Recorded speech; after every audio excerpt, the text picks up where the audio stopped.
Welcome back to the Runpreneur vlog, and today we're going to be talking about preparation for London Marathon. So the Runpreneur vlog is part of the bigger picture, which is the Runpreneur Challenge, which is our mission to save the lives of children by raising £1 million for 6 phenomenal children's charities, which between them cover the whole spectrum of issues affecting children on a global scale. We're going to try and raise this money by attempting the ultimate ultramarathon by trying to run vlog on consecutive days the distance of one lap around the world. So it's a 12-year challenge of consecutive daily running, at least 5 kilometres every single day, whilst vlogging, and I even do it barefoot style. It's 40,075 kilometres distance in total. That's just shy of 25,000 miles, and it's going to be 4,292 consecutive days of running. So if you want to find out how to support the challenge, please go to the links in my bios or go to the website challenge.runpreneur.co. Let's get started.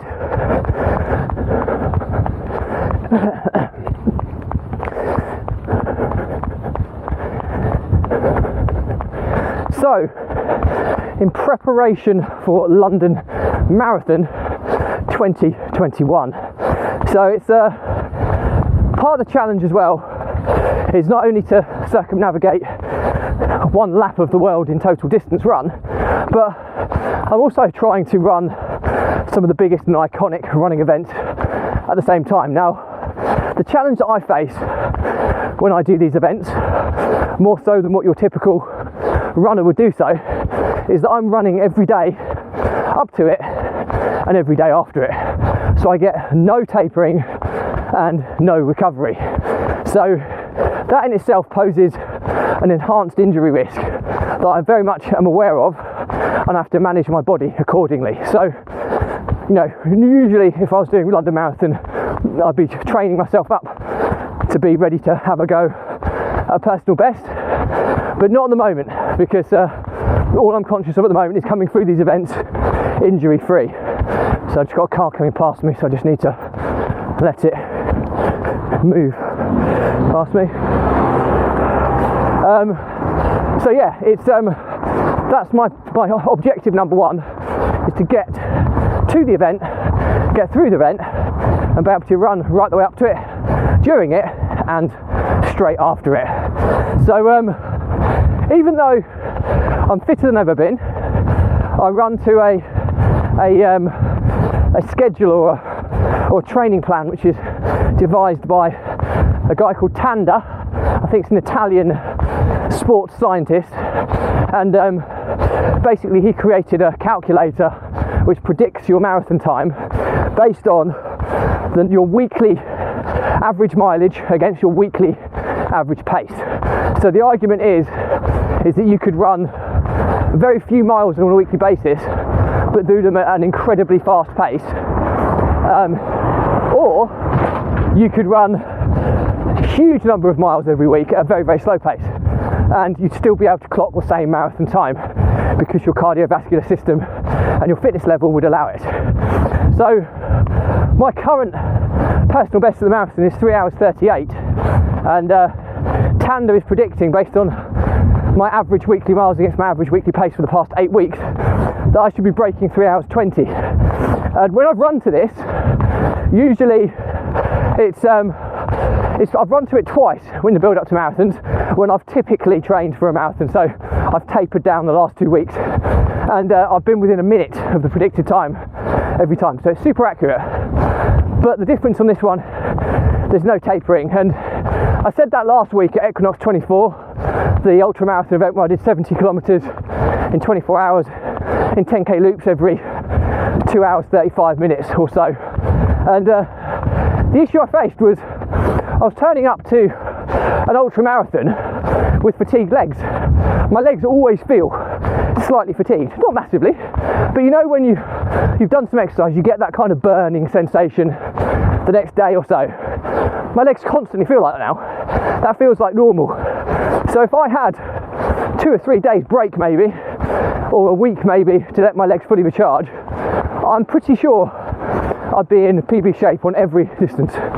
But like I said, it's a difficult one because I'm naturally competitive. I like to post good times, but at the moment I'm tasked with just getting around the event. And when I do push myself, I try and do them for world record attempts, which are usually different types of challenges, like running in a fancy dress outfit, which the time is more attainable than if I was just going all out to try and get my personal best. But anyway, London Marathon's coming up, and then 2 weeks after that we've got Cambridge Half, where I'm going for another Guinness World Record to be the fastest half marathon male runner dressed as a ninja.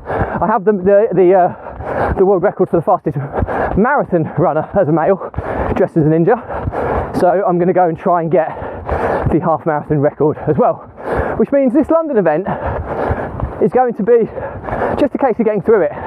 Now, what I'm planning on doing during the event is I'm going to try and vlog as much of it as I possibly can.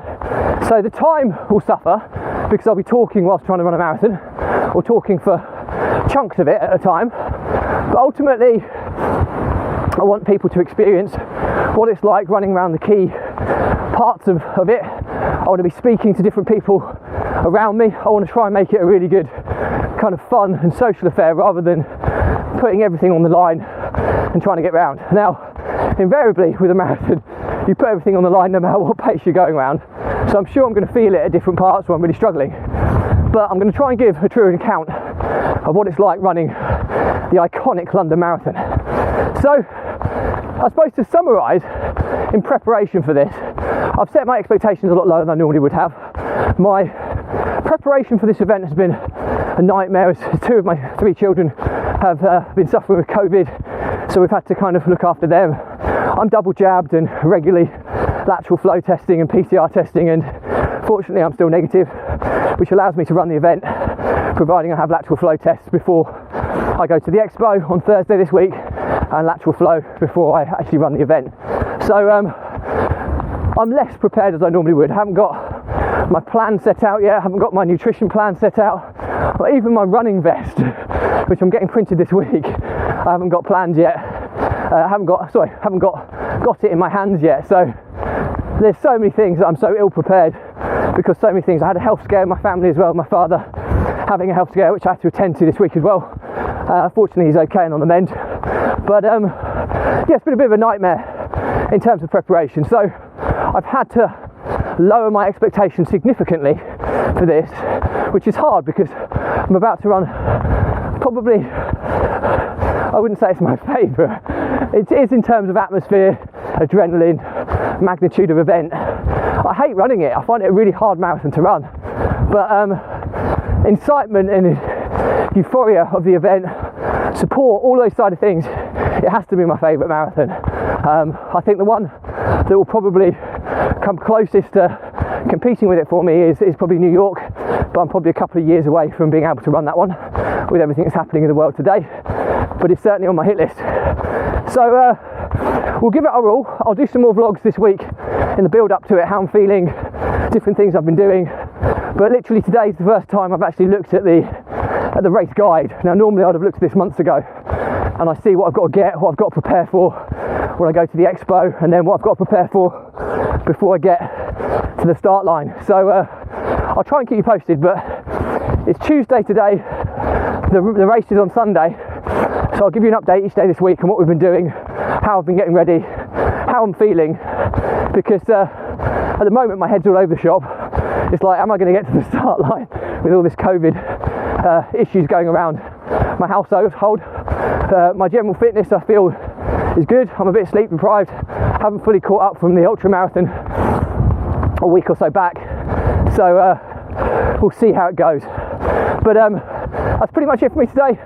So as always, any questions and stuff, drop me a comment, I'll respond to everyone. If it's a bigger question, I'll do a separate vlog episode and tag you in. Please remember that this vlog episode is part of the bigger picture, which is the Runpreneur Challenge, which is the ultimate ultramarathon. We're trying to raise £1 million for 6 phenomenal children's charities, which between them cover the whole spectrum of issues affecting children on a global scale. Our mission is to run the distance of 1 lap around the world on consecutive days, so I have to do 12 years of running consecutive days whilst vlogging, and I even do it barefoot style. So if you want to find out how to support the challenge, please go to the links in my bios or go to the website challenge.runpreneur.co. It's just .co, there's no .co.uk or .com, and Runpreneur is spelled RUNPRENEUR. Challenge.runpreneur.co. Thank you for your support. Stay positive, stay happy, and I'll see you tomorrow.